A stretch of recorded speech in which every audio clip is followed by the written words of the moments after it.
Hello, my name is Trey Flournoy, and I'm an attorney with the Bush Law Group. What I'd like to do next is continue our conversation on cast iron pipe claims, but I want to transition a little bit with you, and I want to take us to the context of when you do have a limited water damage endorsement on your policy. If you recall, in our last couple of discussions, we've been talking about cast iron pipe claims when you don't have a limited water damage endorsement. Let's talk about when you do have one. But before we take a look at a limited water damage endorsement, I want to give you a couple of keys on how courts interpret insurance policies and what their true meanings are. So the first key and principle that I want to give you is that insurance policies are construed liberally in favor of the insured and strictly against the insurer that prepared the policy. Exclusionary clauses must be construed more strictly than coverage clauses. Policy provisions that tend to limit or avoid liability are interpreted liberally in favor of the insured and strictly against the drafter who prepared the policy. And exclusions to coverage are construed even more strictly against the insurance company than coverage clauses. Now, ambiguities are also going to be construed against the insurance company.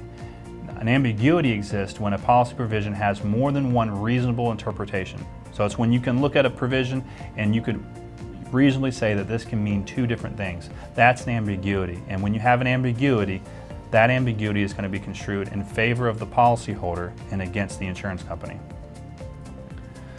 So let's look at a limited water damage endorsement. And in doing so, I want to give you an example of what insurance companies like to do. You believe how often you'd be surprised how often they do this and how often we see this. But what they like to do is they like to take the limited water damage endorsement and say, hey, we've got a $10,000 limit for damage caused by water. We'll cut you a $10,000 check. We'll see you later. We paid policy limits. There's nothing else here. And what they did is they put all the different types of damages together and they paid them out under that one $10,000 endorsement. Keep in mind, you've got different types of coverage in the policy. You've got coverage for mold. You've got coverage for talent replacement cost. You've got coverage for law and ordinance.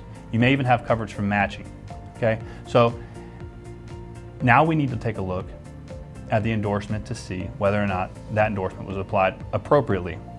The first endorsement I want us to look at is from a Security First insurance company policy.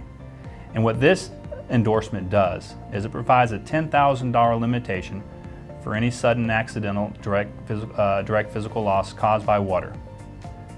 But if you read it closely, it does not mention mold, it does not mention tear out replacement cost, it does not mention matching, it doesn't mention any of that. It only says that we limit damage caused by water to $10,000.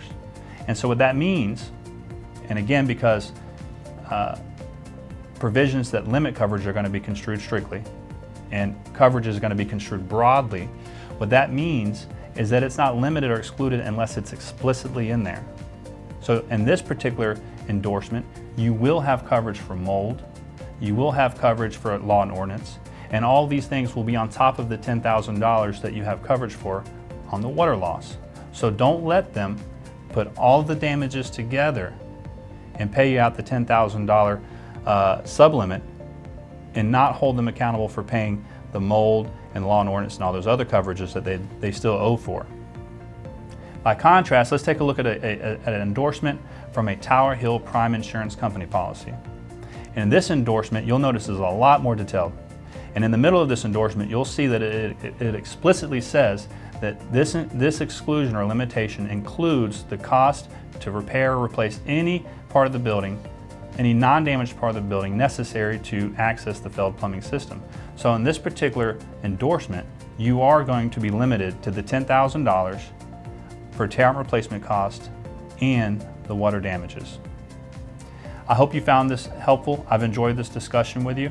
If you have any extra questions or would like to talk about anything that we've discussed today, feel free to reach out to me, Trey Flournoy at the Bush Law Group or Stephen Bush, and we'd be happy to answer any questions that you might have about any of this or anything else you'd like to talk about.